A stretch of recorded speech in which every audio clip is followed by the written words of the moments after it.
You have a certain idea, right? I have my firstborn, Olivia, right? And then you think, all right, I have my football player. And those dreams that you had changed. So it was no longer, I have a football player or a baseball player. It's now I have a special needs child. And I knew things were needing to change from my viewpoint. Davis's syndrome, or his diagnosis, is so rare that none of the geneticists that we saw, the neurologists, had ever actually seen a child with hypermelanosis of etos. And you hope it's not as bad as it is. And then the further we were getting into it, it was getting worse and worse. He lived with us until he was about 14. And it got to the point where we were trying to juggle round-the-clock, 24/7 care, respiratory care.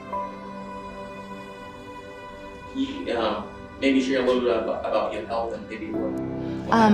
Yeah, I was diagnosed with lupus.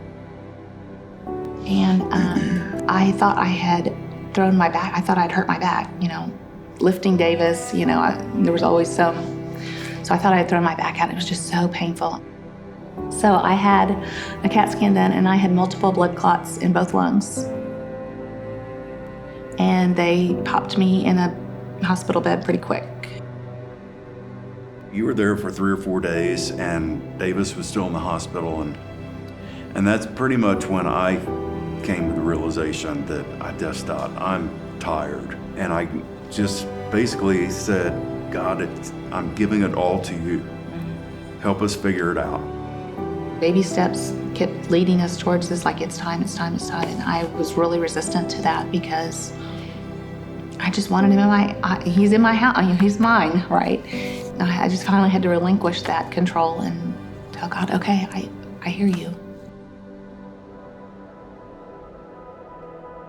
We were familiar with Children's Center and their mission and how they, see every child as, this is God's creation. And yeah.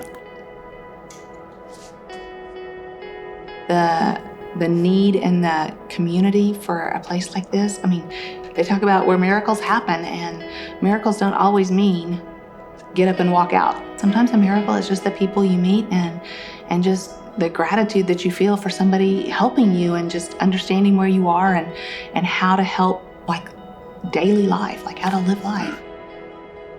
We've just met so many different wonderful people. Carolyn was one of his first nurses and always took great care of Davis.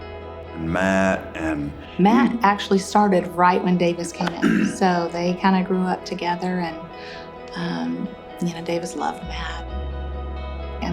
We would come here every Christmas and Thanksgiving with all of our extended, there's probably 25 of us, maybe? A lot of us, yeah. So, standing out there in the lobby taking pictures so that Davis could be, picture. Part of our family. They've just really always been there for us, helping us and just allowing us to have a place to be a family.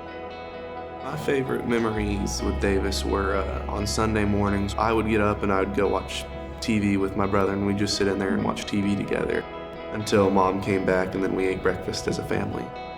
My favorite memories are when we got to go to prom together. It gave me a memory that's like everyone else's, because you don't want to be like but sometimes you do. And I enjoyed my proms with him more than anything in the entire world. They were good brothers and sisters to Davis, and Davis was a great brother to them.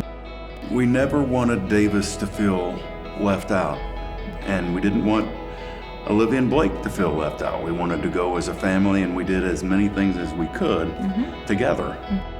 We tried to live as normally as possible with a child that was completely disabled. The Davis is here. Here comes the Davis. Oh, Davis, that was kind of funny. Sun comes over mountains and valleys, turn to gold. He struggled every day of his life, and his his last day, you know, he orchestrated it so that the people he wanted to be there got to be there. And then when he just very peacefully left this earth and went to heaven. Yeah. So it all really came to me when we decided to do his service here. I was like, this is his family. This is where his family was. And it was so awesome because there were so many people there that I maybe didn't know very well, but who knew Davis well. The love that you gave my son, our son, was beyond belief. Yep. Beyond belief. It was fun, you know, to see how he touched other people, even though he didn't have the capacity to communicate the same way that you and I communicate. And he taught us a lot through that, you know, he taught us how to love well and, you know, love even without words. He taught me how to look at situations differently for families that have special needs kids. I get a look into people when I see them walking out in public with their special ed son, daughter, brother, and be like, oh, I know what that's like. I know what they're dealing with. Dee is the reason that I do what I do now. I teach swim lessons to children with disabilities. I only babysit for parents that have children with disabilities for the most part because I know how hard it is to find someone who understands, yeah, this is kind of bad, but like, it's not that bad. I love every day because it allows me to connect with children like Davis. And Dee really just taught me to love with no limits. Growing up with Davis, right, I grew up as well.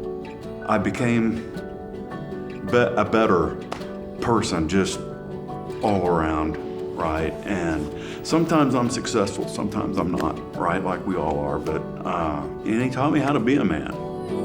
You make spring awaken